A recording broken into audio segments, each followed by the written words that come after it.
beleza? Estamos aqui no DigiCast e hoje eu estou aqui com o nosso convidado Davidson, nosso primeiro podcast aí, nossa primeira gravação. E Davidson, seja muito bem-vindo ao nosso DigiCast. Queria agradecer a Second Mind, tá? Por disponibilizar o espaço para a gente aí. Eu gostaria que você se apresentasse, Davidson, falasse quem você é, um pouquinho da sua história aí. Bom dia, pessoal. Queria falar que é um prazer estar aqui com vocês. Meu nome é Davidson, né? Sou empresário aqui em Conselheiro Lafayette, sou o CEO da Second Mind.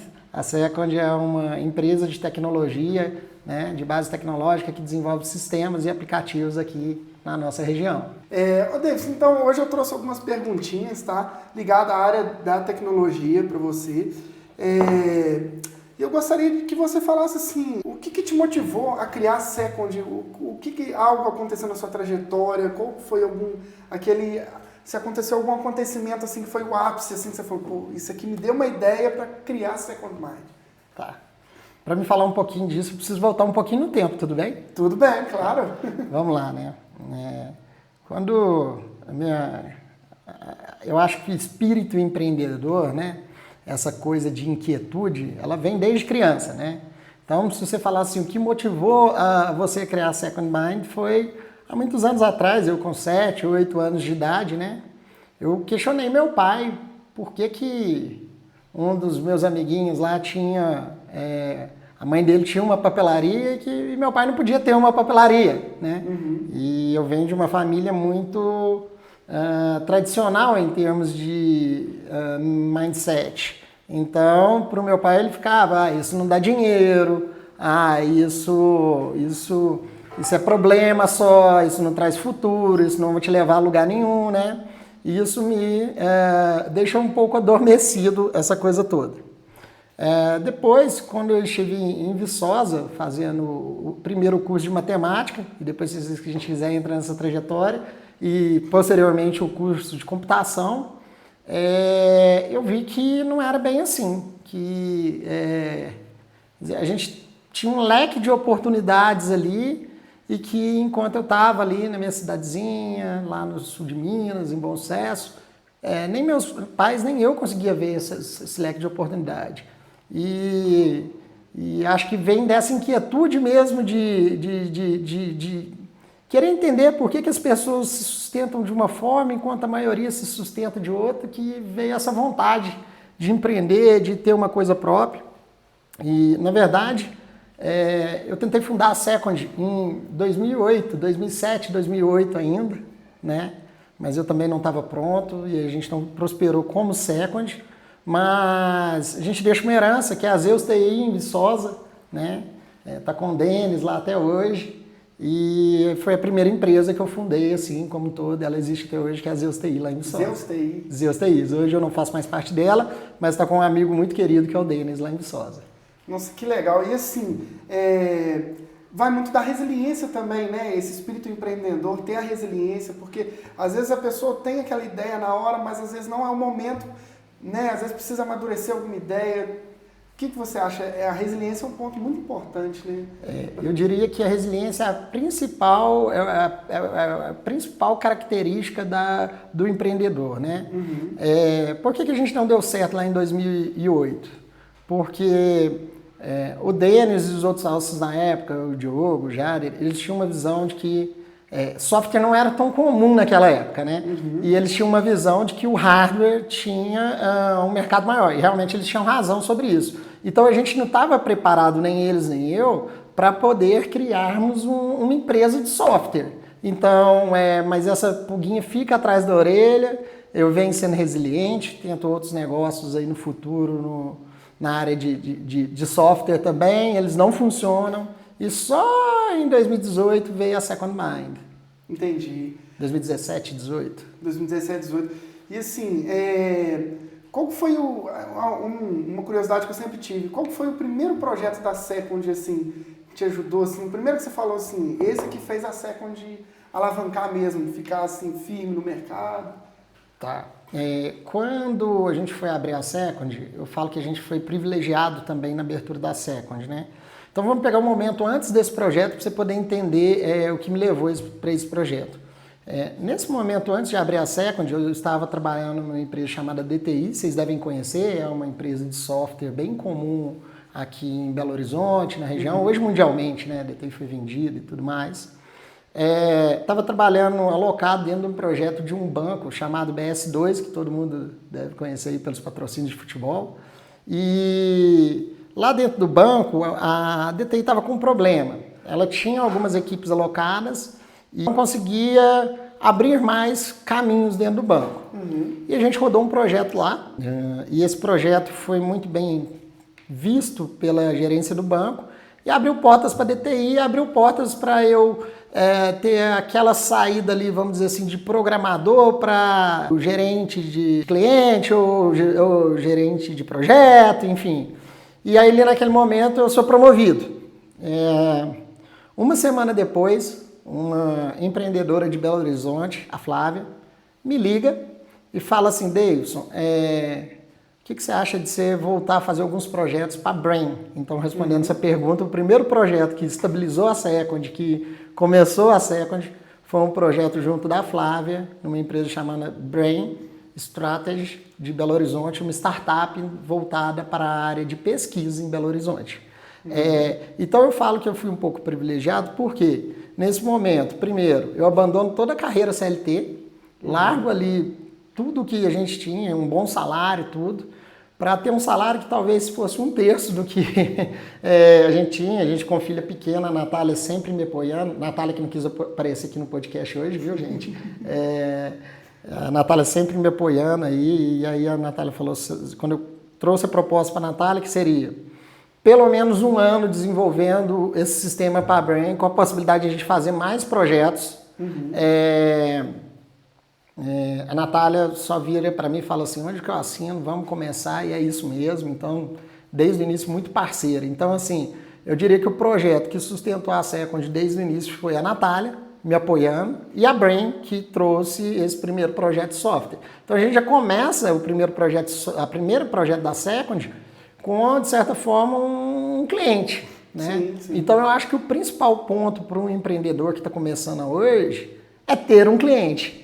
Eu acho que esse é o primeiro passo que a pessoa precisa ter para poder estar empreendendo, assim, já adiantando. E foi a Brain que veio estruturando, mas não foi a Brain que virou a chave da Second, que fez a Second prosperar, nem somente a Brain, não. A Brain foi o pontapé inicial. Sim. Os outros clientes a gente veio trazendo eles no decorrer dos anos. Aquele efeito dominó, né? Um foi puxando o outro, foi vendo o resultado da Second. A gente trabalha muito por indicação, né, Gabriel? Eu acho que o serviço da gente, a melhor forma de começar é no boca a boca, e a Second, apesar de ser uma empresa de tecnologia, começou assim, no boca a boca. Entendi. Nossa, é muito bacana assim. E eu vejo que tem muita gente que tem muitas ideias bacanas e potencial, e às vezes já sabe de algumas tecnologias, mas a pessoa fica com medo, às vezes até de arriscar um emprego como CLT, não somente como tentar empreender, mas a pessoa sempre pensa assim: poxa, eu me formei aqui e eu acho que eu não estou preparado. O que você acha? Porque tem gente que pensa assim que tem que estudar todas as ferramentas do mercado, tudo, para poder começar. Você acredita que começar é essencial porque durante a execução a pessoa pega uma maturidade, ou você acha que realmente a pessoa tem que construir toda aquela base gigantesca para depois começar? Eu acho que, até falando por mim, assim, existe muito no interior de todas as pessoas uma relação vinculada à escassez, que é: eu não vou começar porque eu ainda não domino, ou eu não vou começar porque eu não tenho dinheiro, né? Ou eu não vou começar, e sempre uma questão de escassez que cada pessoa traz, cada uma no seu ponto, às vezes dinheiro, às vezes conhecimento, às vezes vontade, né? E eu acho que o primeiro passo, a grande coisa é entender isso que está dentro de cada um, para poder ter essa virada de chave para poder começar a caminhar como empresa como um todo. Então, Davidson, como você disse da Second, e por você já ser um CEO e tudo, o que você espera de uma pessoa que quer entrar na Second, ou até um conselho que você dá para alunos, pessoas que estão formando na área de TI, qual o curso ideal? Meus alunos têm muito essa dúvida. Quando eles estão terminando o curso técnico, professor, que curso que eu faço? Faço engenharia de software, faço engenharia de computação, faço sistema de informação, faço ADS, faço controle de automação. Então eles têm muito essa dúvida. E principalmente na área de TI, a gente vê que as vagas que aparecem é sempre assim. Mas, né? O curso na área de informática, na área de matemática, ou áreas correlatas, né? O que você aconselha para o jovem que está formando hoje um curso técnico, que quer entrar numa faculdade? E o que você avalia do colaborador, da pessoa, o possível colaborador, né, que quer entrar na Second ou em outras empresas? Voltando um pouquinho ao ponto anterior, né? Falando sobre resiliência, e eu acho que esse é o principal ponto ainda, tá? Uhum. Então, a gente está falando de escassez, eu acho que a resiliência é a principal metodologia para você tratar a escassez. Sim. E a resiliência que te faz crescer como um todo, independente do curso que você vai escolher ou qualquer coisa, né?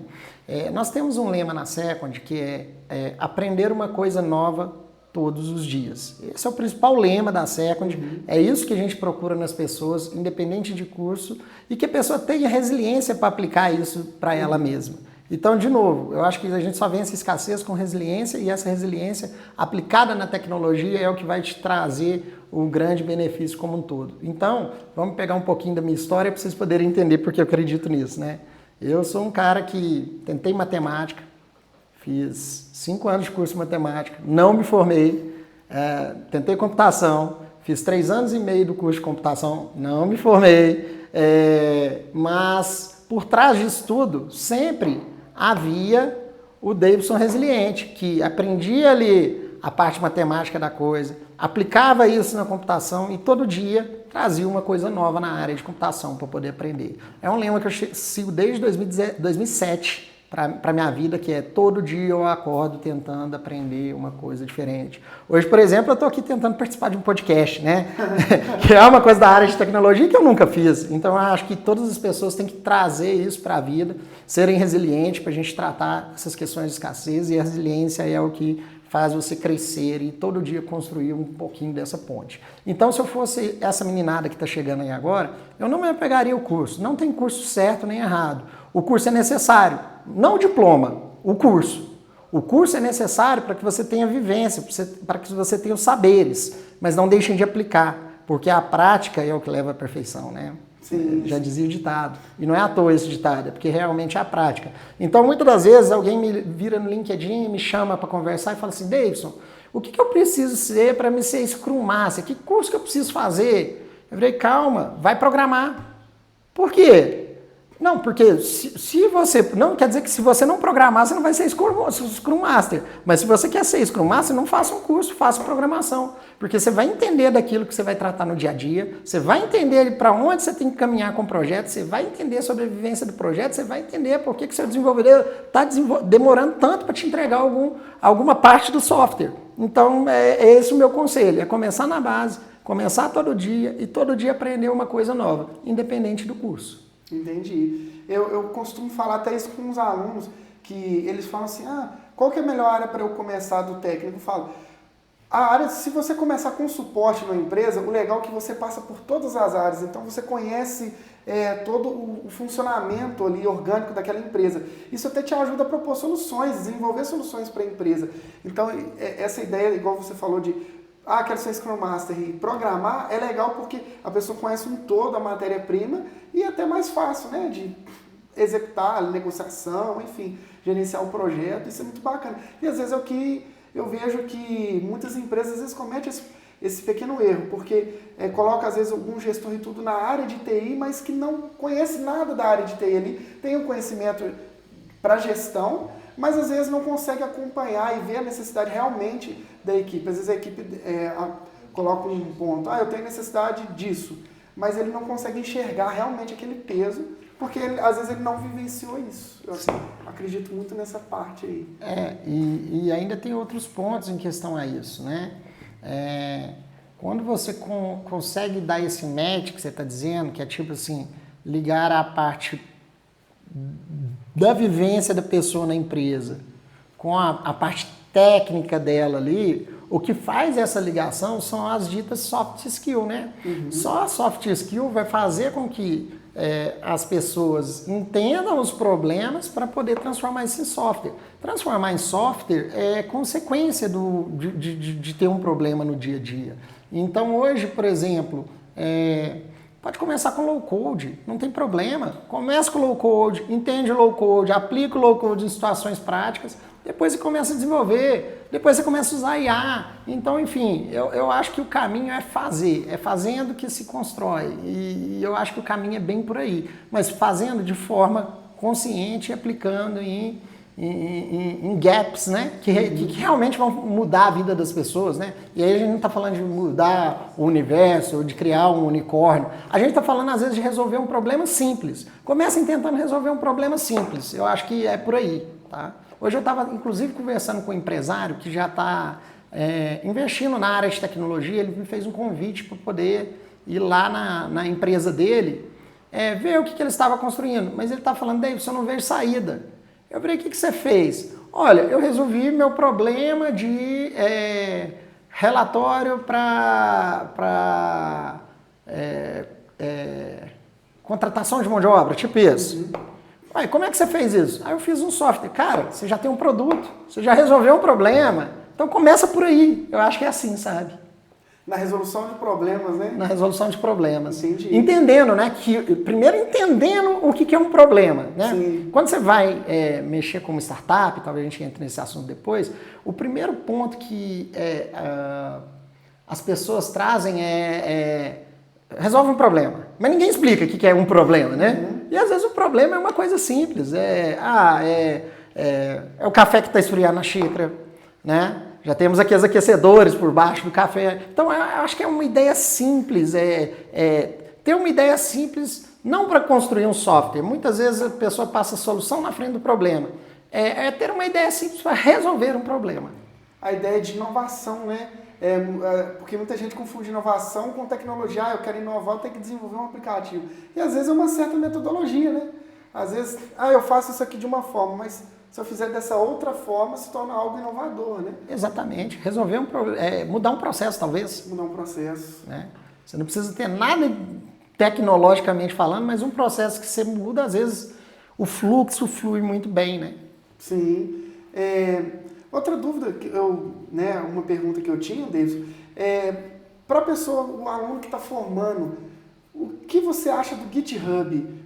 Quantos repositórios você acha que seria interessante, projetos, a pessoa ter ali no repositório para, assim, ser um GitHub, uma prateleira, vamos falar assim, que dá um brilho nos olhos, assim, ou então você fala, esse aqui já tem alguns projetos, eu consigo ver o potencial desse possível colaborador, porque muitos alunos, às vezes, têm essa certa resiliência de, eu não quero usar GitHub, eu preguiça, e o professor tem que ficar em cima, colocando, vou te reprovar se você não fizer no GitHub. E eu vejo que às vezes muitas pessoas pegam nisso. A pessoa faz o curso, independente do curso que seja, mas não cria projetos no GitHub, não cria sua vitrine. Quantos você acha que seriam projetos interessantes assim? O que você acha sobre isso? Para quem está começando a carreira, a pessoa precisa ter um entendimento de que o mercado não conhece ela. Que ela precisa expor. Não precisa ser necessariamente um GitHub, né? Mas o GitHub é uma referência mundial hoje. Então, por que não você começar com uma referência mundial já, que é o GitHub, né?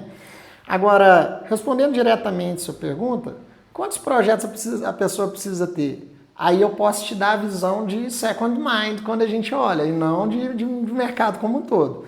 Mas a resposta é muito simples. Um projeto.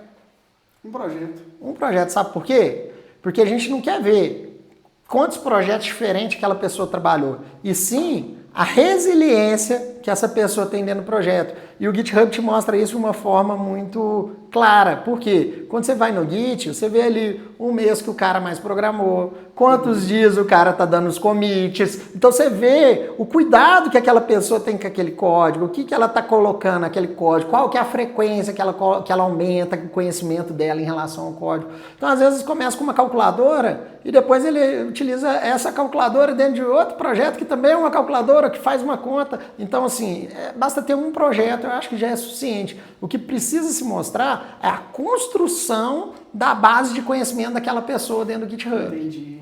Você conseguir ver o gráfico como se fosse um indicador de evolução, né? Da evolução que ela tem. É um ponto, porque as entrevistas hoje, infelizmente, né?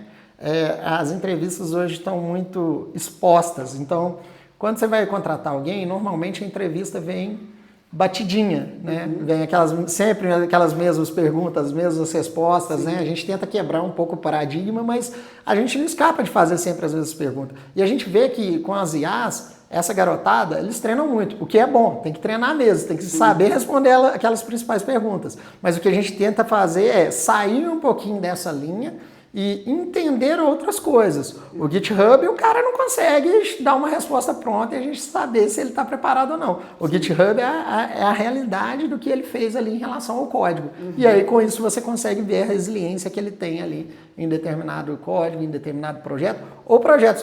Se possível, tenha 10 projetos. Se você não dá conta, faça um só, faça com carinho e faça uma progressão no seu projeto, para que ele seja referência. Entendi. Davidson, uma pergunta interessante, algo que eu vi assim, que eu achei extraordinário. Era uma engenheira de software do Itaú, que ela é cega. O que você acha que a área de TI, ela é uma área inclusiva, ela proporciona oportunidades para pessoas PCDs? O que você acha sobre a inclusividade na área do desenvolvimento? Eu acho que a tecnologia por si só já fala sobre isso, né? A tecnologia veio para melhorar a vida de todo mundo, né? E principalmente dos PCDs. Por exemplo, hoje a Second ainda não está desse tamanho, a gente vai chegar lá, mas, por exemplo, a CIT é uma empresa em Belo Horizonte, inclusive, já abrindo para quem é PCD aí, que oferece várias vagas na área de TI para PCD. Então, não só para uma pessoa cega, mas eu acho que outros tipos de deficiência aí, a CIT é uma empresa que pode estar proporcionando isso aí lá em Belo Horizonte. Não sei se ela ainda está com o mesmo nome, mas eu sei que ela tem muitas vagas de PCD, né? E deve ser o máximo conversar com essa engenheira de software cega, né? Nossa, eu vi sim, eu achei extraordinário, porque isso é sempre, eu acho muito bacana o exemplo das pessoas que são PCD, porque às vezes, dependendo, tem dia que a gente tá mais desanimado e tudo, a gente acha muito difícil e esse pessoal mostra uma resiliência que a gente fica assim, caramba, é um tapa na cara, sabe? Às vezes a gente tá, pô, tô meio desmotivado aqui, aí você vê aquela pessoa desenvolvendo, você fala, pô, que isso, né? É uma inspiração pra gente. É uma inspiração total pra gente. Eu já tive alguns amigos PCDs também que trabalhavam com software também. É uma luta, esse pessoal vive numa luta, né? Meu pai mesmo se tornou PCD no final da vida, é uma luta diária, é complexo. E assim, a gente tem que tirar o chapéu para essas pessoas que fazem, porque realmente para eles é muito mais difícil que para a gente. E eles fazem de uma forma melhor que a gente, muitas das vezes. Nossa, é sem lógica. É impressionante. Eu acho, um exemplo assim mesmo. Um dia desse eu tive uma visita, a gente teve uma palestra de um ex-aluno que ele é cego e virou psicólogo. E assim, o cara parecia um ChatGPT, porque ele falava assim, já sabia tudo, assim, nossa, era incrível. Respondia tudo que a gente perguntava, ele deu uma palestra assim, que eu fiquei assim, não tem lógica, ele pode dar uma aula de oratória, sabe? Muito bacana. Outra dúvida, principalmente na área do desenvolvimento. Hoje em dia o hype é IA, né? O hype é inteligência artificial, todo mundo hoje é IA, base 44, MHM, então assim, o que você acha assim? A IA é um recurso essencial, só que hoje em dia tem muita gente que quer pular a parte prática do algoritmo, né? O fazer ali, dar erro, igual matemática, né? Fazer vários exercícios. Tem muita gente que acha que isso não é mais necessário. O que você pensa sobre isso? Bom, eu não vou falar o que eu penso, eu vou falar o que eu executo. Acho que a gente às vezes traz muitos pensamentos, queria trazer um pouco de execução sobre isso também, né? Sim. Hoje a Second, ela paga inteligência artificial para alguns colaboradores. Quem são esses colaboradores? Temos todos os níveis. Temos o líder de projetos, temos o desenvolvedor e temos até os estagiários que alguns têm essa IA que a Second proporciona, né? Há diferentes IAs para diferentes projetos, mas não é para todos. Tá? Então aqui na Second, muito se fala em cultura de meritocracia. E aqui você pode conversar com qualquer pessoa aqui. Isso aqui é na raiz. E não é uma opinião do Davidson. Então, o primeiro ponto o Davidson não toma essas decisões sozinhas. Essas decisões são tomadas em equipe. A própria equipe avalia a equipe. É muito legal isso e isso proporciona você trabalhar com diferentes opiniões. Até para contratar é assim na Second. Né? Por que eu estou trazendo isso? Porque a IA aqui na Second, quando as pessoas da equipe que já chegaram no patamar de ter IA entendem que uma pessoa que ainda não tem IA está no momento de ter IA, ela traz essa discussão para as pessoas que já estão trabalhando com IA, e essas pessoas, como um conclave, alguma coisa assim, se juntam e discutem se realmente essa pessoa que foi dita aqui está no momento de realmente passar para IA. Qual que é esse momento? É o momento que a pessoa já quebrou a cabeça, ela já promoveu o raciocínio lógico, ela já abriu a caixa de Pandora na mente. Então eu acho que a gente tem que respeitar o processo. Sim. Não adianta a gente querer... Hoje o pessoal anda muito imediatista, né? E as coisas não são assim. Na nossa vida as coisas não são imediatas. Você não quer comprar um carro e amanhã você vai lá e compra um carro. Sim. Se você fizer isso, obviamente, se tiver um planejamento financeiro, amanhã eles vão vir e vão te tomar o carro. Né? Ou você mesmo não vai dar conta de manter o carro. Então eu acho que essa analogia ela vale também para quem está numa carreira, para quem está seguindo. Né? Muito se vende sobre seja sênior em 6 meses. Isso virou piada aqui dentro da Second. Né? Veio um estagiário fazer uma prova aqui, né? E a última parte da prova é uma conversa conjunta aqui na Second. Onde a equipe vota se quer ou se não quer aquela pessoa. E aí o cara estava super bem na prova, o cara ia passar na prova, até que um dos membros da equipe, percebendo o imediatismo desse estagiário, fez a seguinte pergunta para ele. Me fala assim, como você se vê de carreira? Quando você acha que você vai atingir a maturidade de carreira e tudo mais? Aí ele falou, bom, eu acho que em 6 meses eu sou sênior. Nossa. E aí isso virou piada interna aqui dentro da Second, né? Chegou um sênior aí, ó. Né? Porque precisa respeitar o processo, né? As pessoas que chegam numa senioridade em determinada skill é porque ela passou pelo processo, ela não chegou lá do nada. Então muito se vende de ganhe 10 mil reais, ganhe 20 mil reais, mas a gente sabe que a realidade por trás da carreira não é assim. A carreira é custosa, os projetos são difíceis, desenvolvedor sofre muito. Então, as pessoas precisam entender isso, né? Entender o mercado que elas estão entrando antes de querer ganhar dinheiro, né? O dinheiro é consequência. Eu vi um podcast uma vez, até um empresário do Shark Tank, ele falou assim, o curso que eu faria hoje é de programação. Só que ele falou um ponto que eu não concordei tanto, que ele falou assim, você pode fazer um cursinho da internet de 1 mês, e assim que você termina o curso, você está automaticamente empregado. E a gente sabe que isso não é verdade.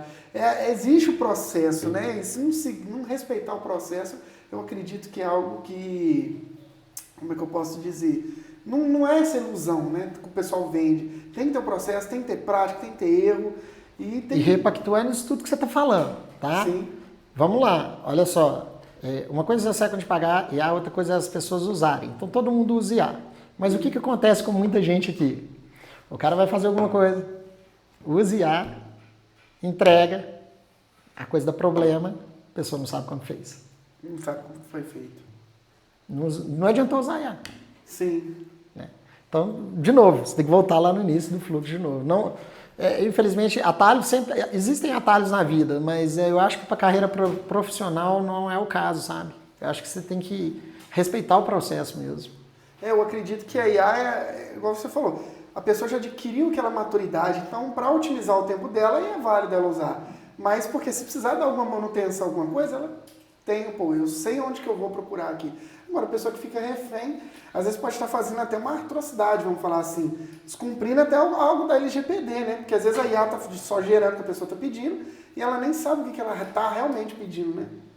Isso é uma preocupação nossa aqui, Gabriel. Por quê? Software hoje está relativamente fácil de se fazer. Mas você fazer ele com robustez e qualidade que é o grande segredo. Acho que o segredo de qualquer negócio, né? Sim. Você ter um nível de qualidade e robustez que realmente te faça atender o mercado em relação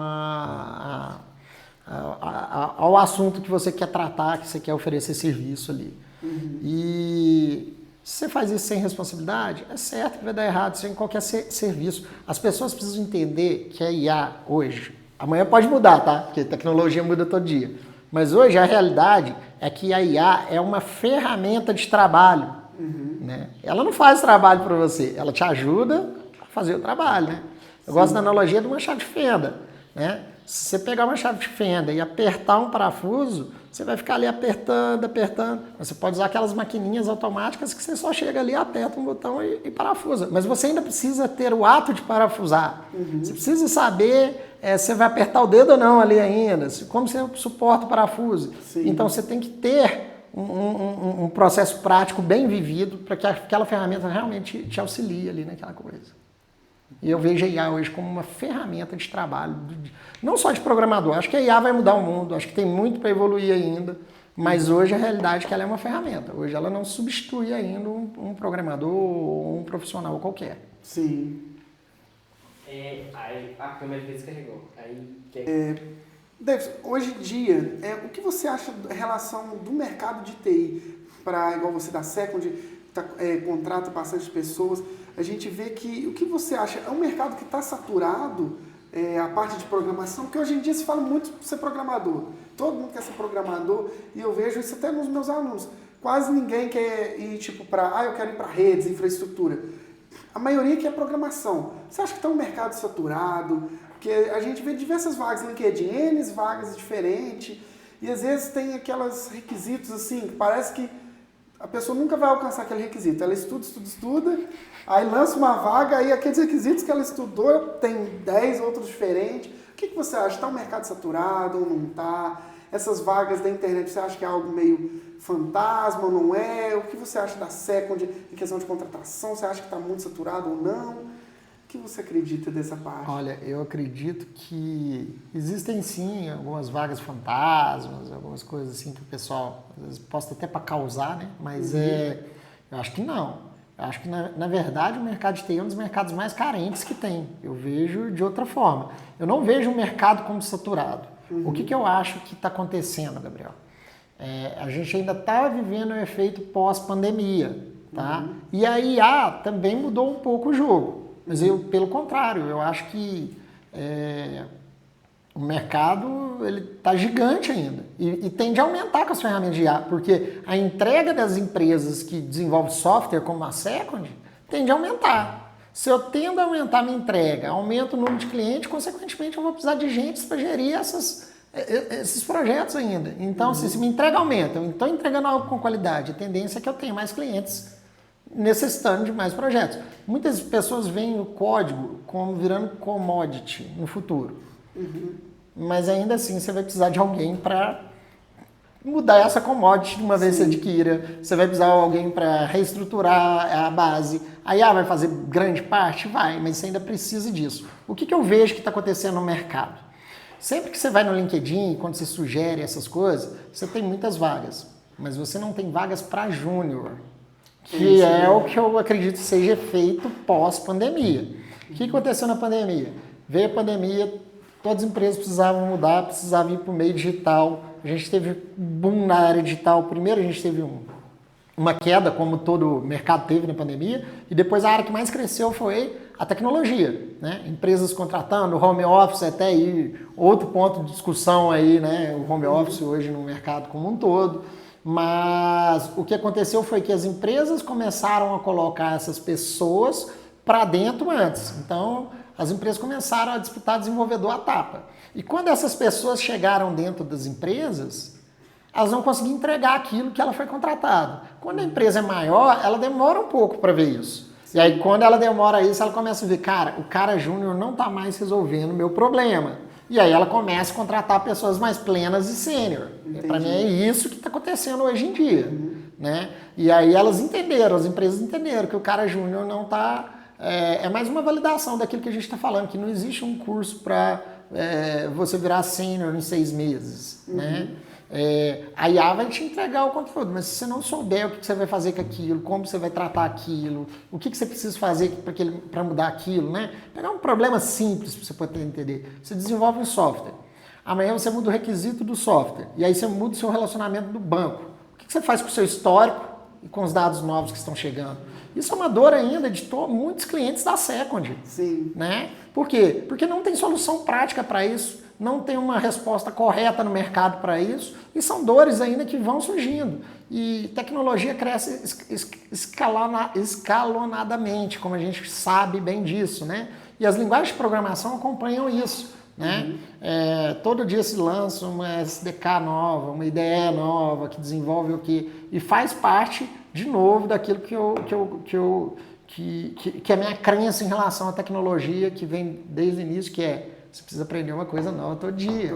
E se você não segue isso, você está fora do mercado, consequentemente. E o que eu acho que está acontecendo muito no mercado, só para a gente pontuar, é isso. Você vai saber mexer ali, fazer uma POCzinha ali numa ferramenta no-code ou low-code, isso vai resolver o problema de tecnologia. E não é bem por aí. E eu acho que não tem hoje um entendimento ainda dessa geração Z chegando no mercado e entendendo que o mercado anseia por pessoas que resolvam problemas e que não que causem mais problemas. Né? O mercado sempre vai atrás de alguém que resolve problema. Por isso que essas vagas caem para as pessoas mais plenas e sênior. Né? E na verdade a IA inverteu um pouco a coisa, porque antes a realidade era que as pessoas iam ficando mais velhas, as pessoas iam chegando aos 50 anos, ela não conseguia acompanhar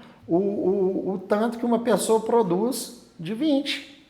Né? Vou dar um exemplo, né? Hoje eu estou beirando os 44 anos e hoje as minhas vistas já não são iguais quando eu tinha 20 anos. Então, quando eu vou sentar, programar, mexer em alguma coisa, eu preciso ter óculos. E essa decadência vai aumentando de acordo com a idade. É natural isso. Porém, veio a IA. E aí, o que acontece? Que as grandes empresas não pegavam esse tipo de pessoa que vai ficando muito velho, já está com 50, 60 anos. Agora, isso se inverteu. A experiência que essas pessoas têm, mas vale muito mais do que um cara de 20, 25 anos que coda muito mais que ela. Por quê? Porque a IA acelerou isso. Ela voltou a ter relevância no mercado.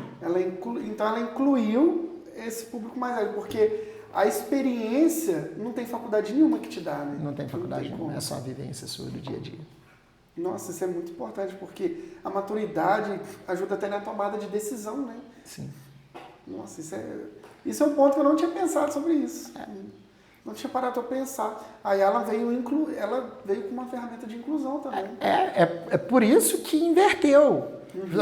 Antes, pré-pandemia, durante a pandemia, você tinha esse mercado dando esse boom, e agora não, se inverteu. Opa, quem que é aquele cara sênior que trabalhou aqui? Quem que é aquele cara que gerenciou aqui há 20 anos atrás um projeto aqui? E são pessoas muito boas de serviço e que estão sendo reincluídas nesse mercado de tecnologia agora. Wilson, sobre tecnologia, você falou que o mercado anda evoluindo. Como assim? Geralmente eu falo, principalmente eu da área da docência, não tem como eu especializar em uma linguagem. A gente tem sempre que estar... até o Luiz brincou comigo, você falou assim, que linguagem você programa? O que tiver demandando da demanda do plano de curso, né? Então a gente tem que sempre ali estar atualizando. Mas existe alguma linguagem específica que você fala assim, o aluno que está estudando hoje, ele aprendeu, sei lá, por exemplo, Python. Começou com Python. Eu gosto muito de usar Python no início, porque eu acredito que é uma linguagem muito fácil do aluno começar a entender a parte de programação. Mas aquele cara que quer trabalhar como desenvolvedor, engenheiro de software, tem uma linguagem assim que você fala, essa é difícil de achar no mercado e quando acha, o salário é muito bom. Tem alguma linguagem específica? Bom, eu acho que hoje a gente pode falar que Java é uma linguagem, né? Se a gente pegar das mais atuais, né? Que talvez tenha uma preferência salarial para a pessoa que trabalha com Java hoje, né? Mas não é só Java, né? Se você volta um pouco mais, e a gente ainda tem sistemas mais antigos, né? A gente tem até muitos mainframes rodando aí no mercado como um todo. Rails é uma linguagem aí que acredito que um profissional também não deve ser bem valorizado, na verdade. Então, acho que a gente tem algumas linguagens. Mas o que eu acredito, Gabriel, é que o problema não é a stack que você está, ou seja, não é uma linguagem, não é uma arquitetura que você está trabalhando, tá?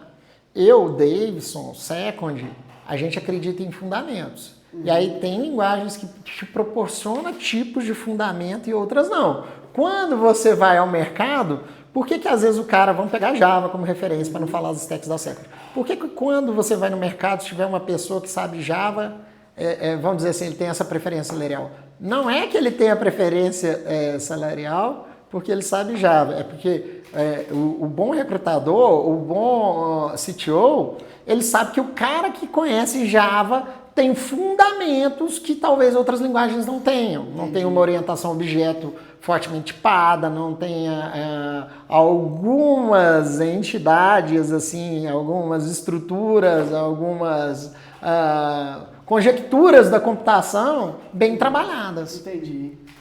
O Java é uma linguagem que você trabalha você consegue trabalhar com muita parte, assim, principalmente essa parte de tipagem, é uma linguagem, ele não aceita erros, né?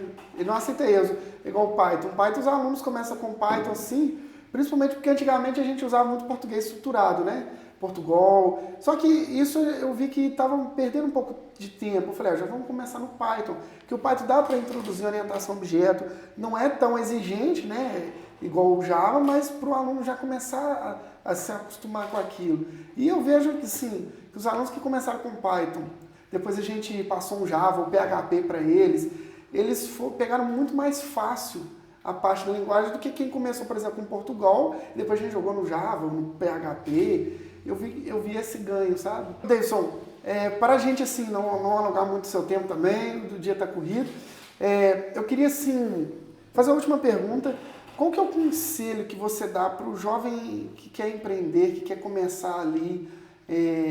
Às vezes ele tem uma ideia. Qual que é o conselho que você deixa, assim, conselho de vida, não só para esse jovem que quer empreender, mas para o jovem que está na carreira de TI, que não sabe muito o norte, assim? Vamos falar assim, que seria a frase do Davidson, assim. Eu não sei se bem uma frase, mas o conselho que eu posso dar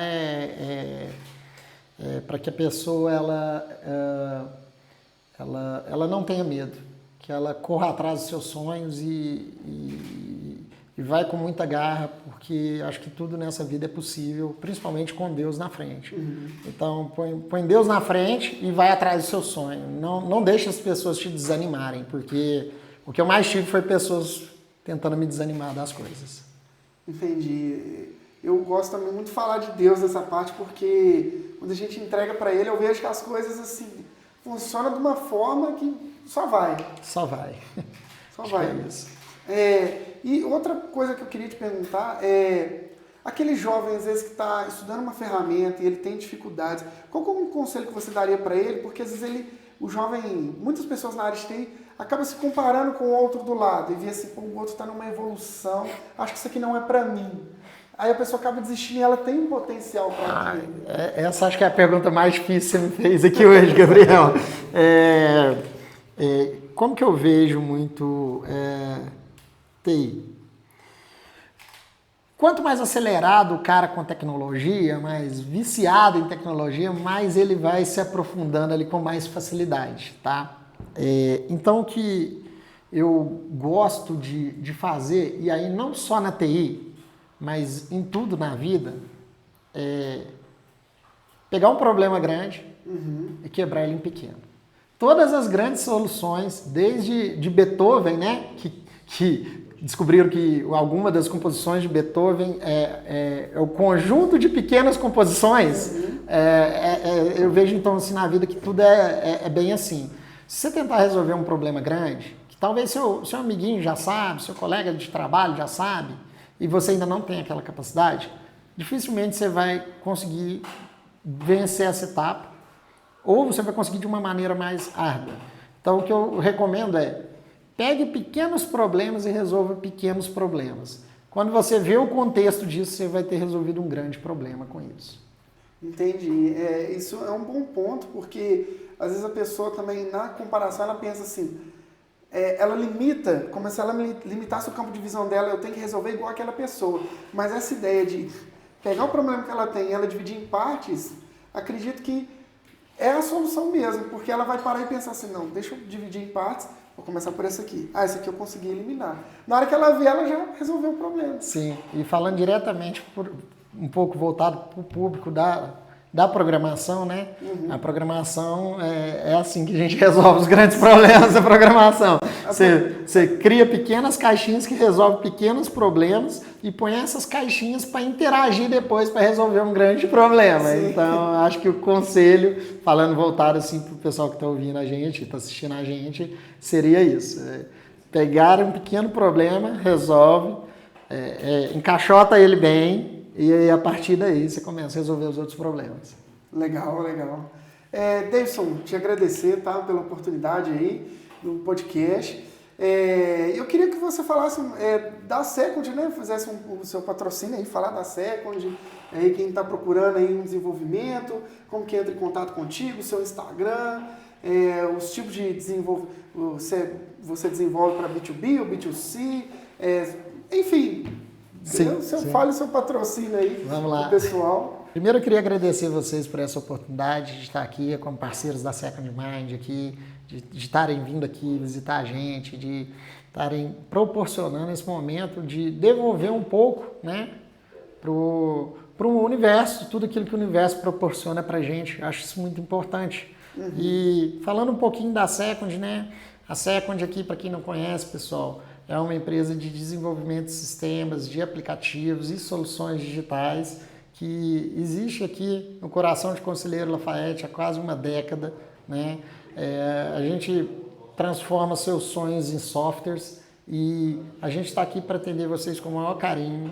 Podem procurar por Second Mind Solutions no Instagram, vocês vão conseguir achar. Vocês podem procurar por Second Mind no LinkedIn, vocês vão conseguir achar a gente. E agora a gente começou no YouTube a criar pequenos meetups também de problemas técnicos que a gente tem aqui na Second, que a gente às vezes consegue resolver com uma ferramenta ou com outra, e a gente leva isso para o YouTube também, agora no YouTube da Second, onde a gente está trazendo um pouco de conhecimento também para o público em geral. São conhecimentos mais profundos, mas que podem contribuir com vocês. E caso vocês precisem de algum tipo de solução de tecnologia, marca um papo comigo, acha lá no Instagram, dá um like, segue a gente e a gente senta e conversa.